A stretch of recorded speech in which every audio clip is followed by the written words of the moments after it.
This is a time for every human being to build themselves into a higher possibility. If you get one problem, let's see how to handle that. Don't multiply it in your head.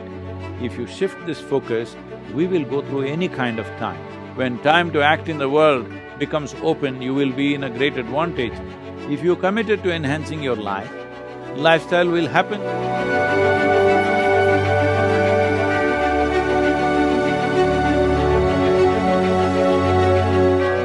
Right now, there is just so much suffering that it's, and you open the TV or the internet or everywhere. How does one cope? I mean, is it the same way, meditation and praying, or is it staying present, or your breath? The things you often talk about, are those things relevant? Is there something else people should do right now to just cope, and not lose hope? Young kids are telling me, we'll never get a job. What is going to happen to my life? It's like, what would you say to such people? See, one thing is, a whole lot of people in the world go about like they're immortal. Now, mortality is staring in your face like never before, probably. So this is one thing that's upsetting people. We need to understand, if we have to stay sensible, we must be consciously aware. Every moment of our life, if we are aware that we are mortal, we will organize and plan our lives and the little time that we have and the energy that we have in the best possible way. This idea that other people die, no, no, no, you and me will die. We want to complete our time and die, that's all. There's no such thing as we will not die. But everybody thinks other people die. No, no, no, you and me will die, that goes for everybody. We are all mortal creatures, we are all dying kind, all right?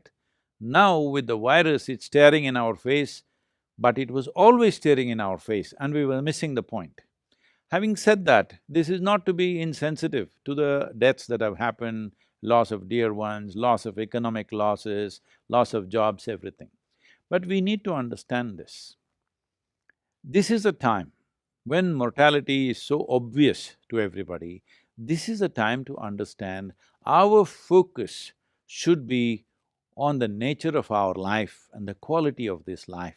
Right now, most people's focus is on their lifestyle. So everybody is crying about the loss of lifestyle. I'm saying if you have life, it's good enough. Lifestyle is just of our times. If all of us were here 1,000 years ago, maybe all of us would be living in huts. Those people that you think in Mumbai are very poor, maybe we would be in same kind of squalor and we wouldn't mind, we thought it's fine, all right?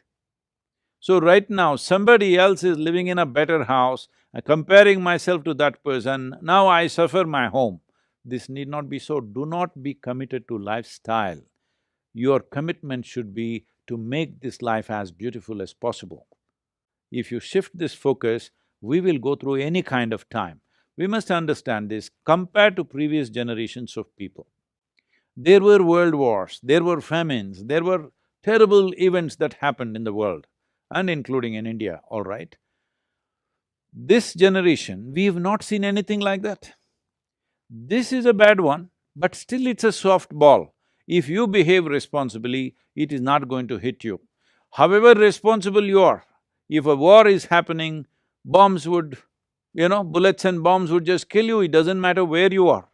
Today, unfortunately in India, we have this problem because I've been talking to so many people, I'm saying this.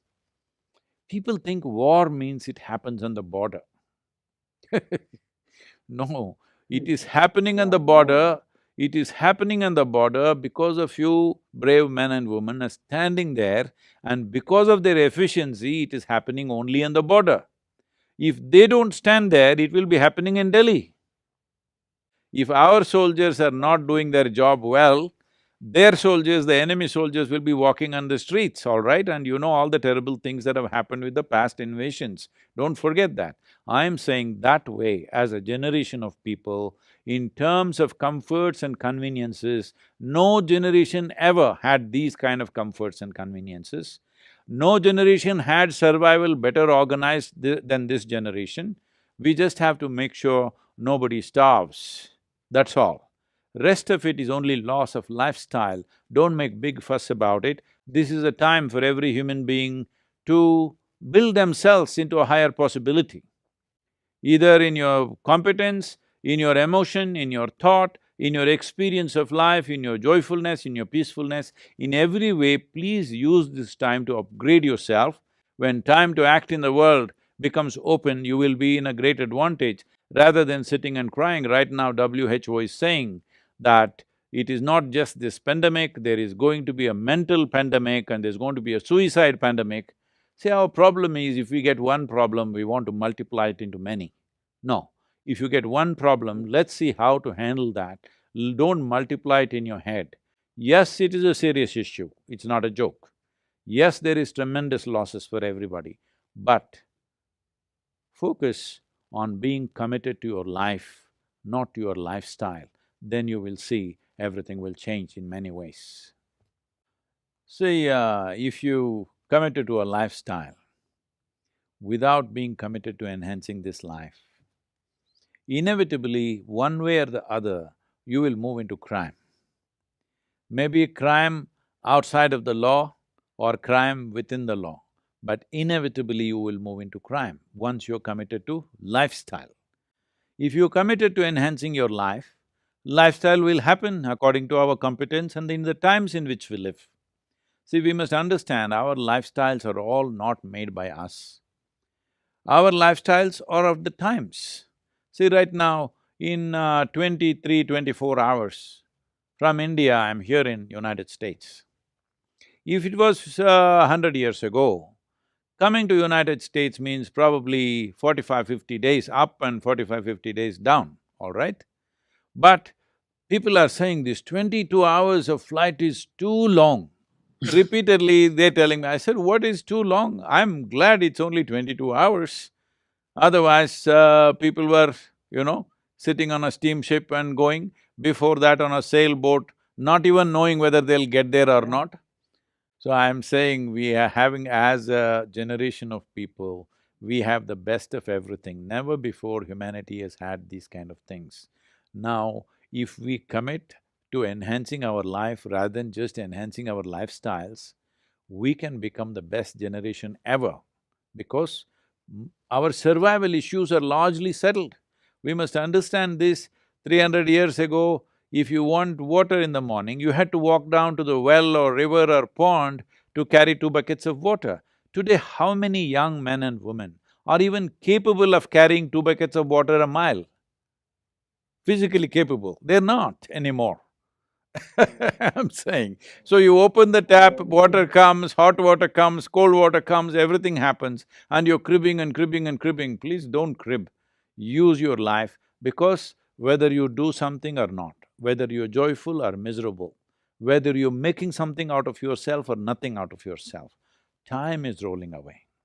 Time is ticking away. You must understand that since you and me started talking, everybody who's listening and all of us, including you and me, are 47 minutes closer to our grave.